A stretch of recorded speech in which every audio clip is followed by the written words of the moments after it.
Doctor Singh और मैं स्वागत करता हूँ आपका हमारे इस प्यार से चैनल संघर्ष पर। आज हम लोग इलेक्ट्रोस्टैटिक्स पे कुछ अमेजिंग क्वेश्चन देखने वाले हैं। कल मैथ्स हो गया, आज फिजिक्स हो जाए।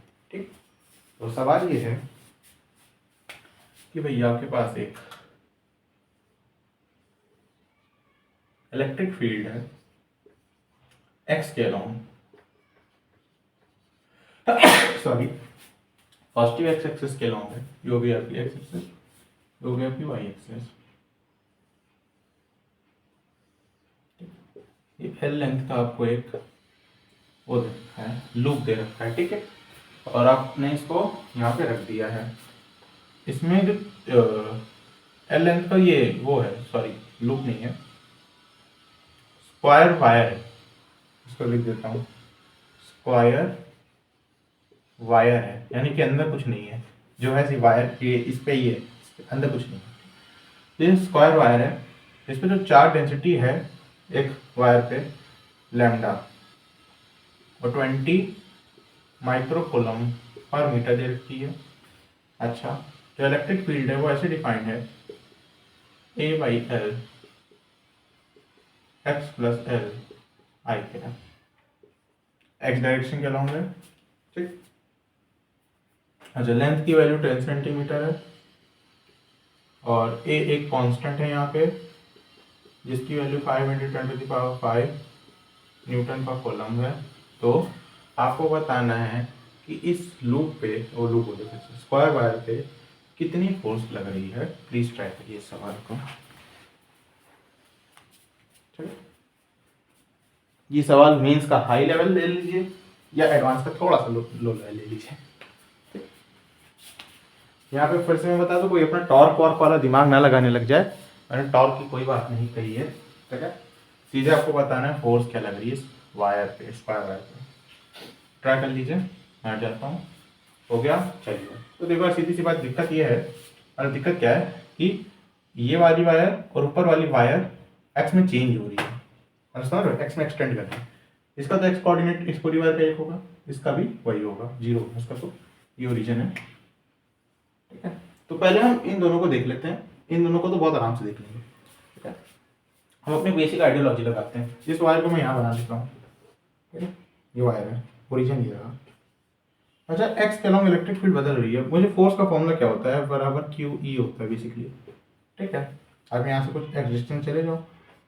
कभी भी ऐसा हो रहा हो तो हम लोग इंटीग्रेशन का सहारा लेते हैं। ये बात तो आपको पता होगी मेरे ख्याल से भाई, क्योंकि एक्स डायरेक्शन अलोंग बदल रही है तो मैं एक छोटा सा एलिमेंट लेता हूँ जिसके अलोंग मैं इसे कांस्टेंट मान सकता हूँ, dx मान लिया। अब इस पे जो होगा dq क्या होगा, dq होगा आपका लैम्डा टाइम्स dx। लैम्डा आपको दे रखा है charge density, charge per unit length, ठीक है। dq पता है। तो इस पे जो फोर्स लग रही होगी वो क्या लग रही होगी भाई, फोर्स लग रही होगी आपका dF = dq e। इस जगह पे क्या आपकी इलेक्ट्रिक फील्ड होगी, तो ये dF = dq e है। इंटीग्रेट कर दीजिए, ओवरऑल रिजल्ट आ जाएगा। इस वायर पे कितनी लग रही है, इस पे इंटीग्रेट करने से f आएगा। यहाँ से dq लैम्डा e dx। यहाँ पे आएंगे लैम्डा की वैल्यू बाहर कर सकते हैं। e क्या आ रहा है आपका, lambda a/L x plus L dx। कहाँ से कहाँ तक इंटीग्रेट करना है, 0 से L तक, क्योंकि ये L लेंथ स्ट्रेच है ना, L लेंथ है ना इसकी, इसलिए, ठीक है। 0 से L तक, 0 से L तक। यहाँ पे फोर्स इस पॉइंट पे कितनी होगी, 0 नहीं, 0 नहीं होगी, इलेक्ट्रिक फील्ड। चलो सीधी बात है, ठीक है।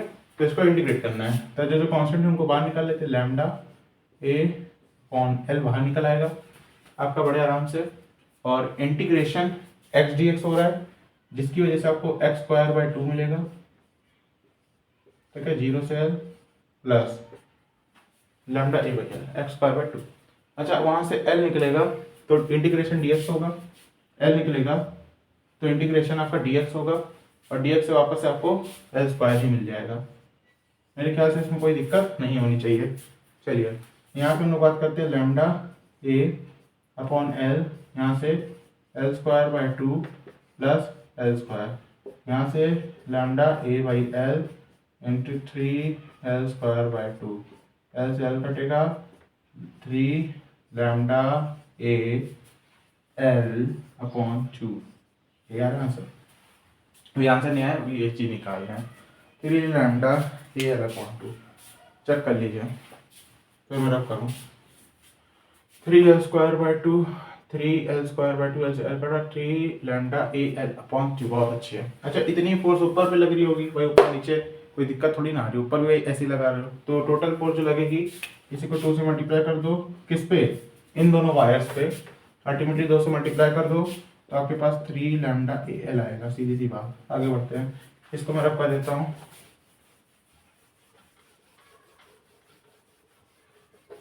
चलिए तो इस वायर पे कितनी लगेगी देख लेते हैं भाई। क्या है इस पर डी क्यू? क्या है? Lambda L. डी क्यू सीधा लैम्डा एल से निकाल सकते हो, ठीक है। और ई क्या आ रहा है इस रीजन पे? ई आ रहा है इस रीजन में ए बाई एल। यहाँ पे एल रखोगे, एल प्लस एल 12। एल से एल कटा 2 लैम्डा ए एल। इस पे बात करते हैं।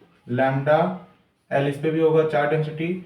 इलेक्ट्रिक फील्ड यहाँ पे 0 रखोगे तो मेरे ख्याल से ए आ रहा है क्योंकि एल से एल कट जाएगा। Lambda L A. अच्छा, एक जरूरी सूचना कि सब पे जो फोर्सेस लग रही हैं किसके अलाउंड लग रही हैं? इस डायरेक्शन में। इस पे भी इस तरफ, इस पे भी इस तरफ, इस पे भी इस तरफ, इस पे भी इस तरफ। कोई टॉर्क वॉर्क वाली चीज यहाँ पे नहीं हो रही है। आप चाहें तो इसका सेंटर ऑफ मास ले ले सीधा, अगर इस आपको नहीं देखना चाहते हैं तो नेट फोर्स सिर्फ इसी पे आ रही है। आगे एक्स पॉजिटिव एक्स के अलाउंग आ रही है, इसलिए हमें कोई दिक्कत नहीं है। इन सबको सीधा ऐड कर देंगे तो 3 2 5 6 लैम्डा ए एल। अब वैल्यू रख दीजिए। 6 लैम्डा की वैल्यू 20 इंटू 10⁻⁻⁶, ठीक है। और एल की वैल्यू 10 सेंटीमीटर थी तो मैं 10/100 ले देता हूँ मीटर में। और ए की वैल्यू क्या थी? 5 इंटू 10⁵ ठीक है। चेक कर लीजिए। 25 या 100 कटा, 10⁶ से 10⁶ कटा -6। आंसर आपका 6 न्यूटन आ रहा है। चेक कर लीजिएगा। जिसका आ रहा है काफ़ी अच्छी बात है। मेरा व्हाइट बोर्ड कैसा आ रहा है? काफ़ी अच्छा आ रहा है। चलिए, ठीक है। चलिए, तो आई होप आपको सही लग रहा होगा। चलिए नेक्स्ट सवाल देख लेते जल्दी से। हमारे यहाँ लाइट आ चुकी है।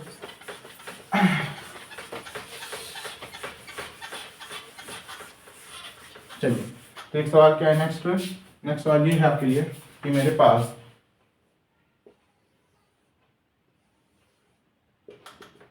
एक कोएक्सियल रिंग्स है, इसकी रेडियस ए है, इसकी रेडियस बी है, इस पे चार्ज क्यू है, इस पे चार्ज 2/5 की पावर में 3/-3/2 क्यू है, वो भी नेगेटिव वाला, ध्यान रखना।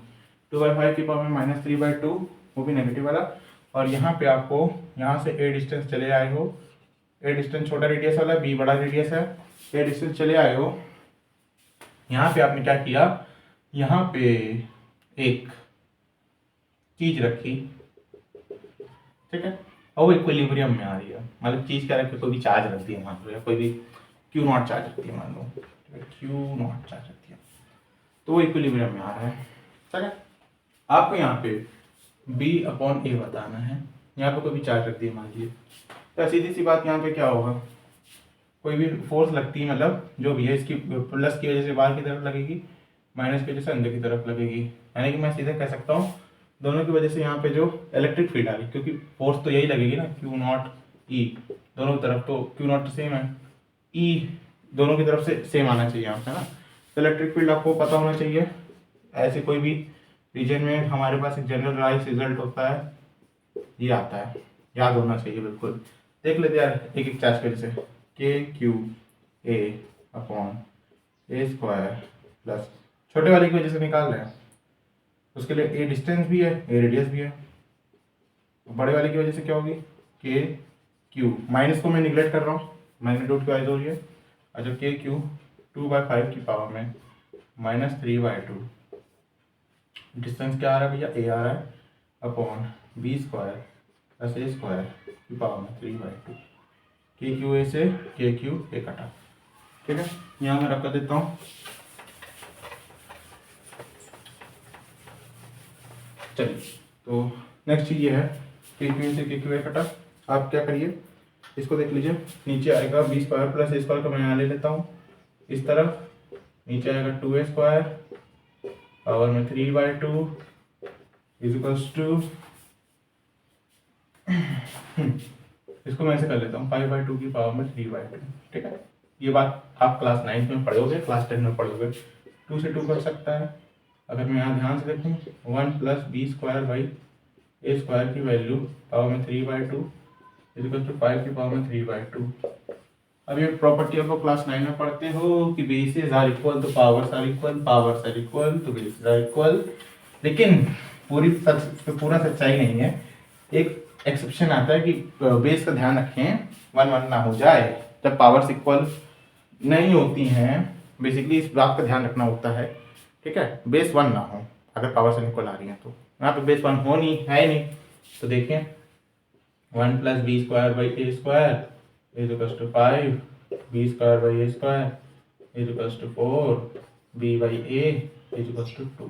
माइनस का सवाल नहीं उठता क्योंकि हम लोग एक सीधा रेशियो बता रहे हैं। ठीक है, मैथ्स का सवाल होता तो शायद माइनस भी आ जाता, लेकिन फिजिक्स का सवाल है, वहाँ में हम लोग को माइनस लेना नहीं है।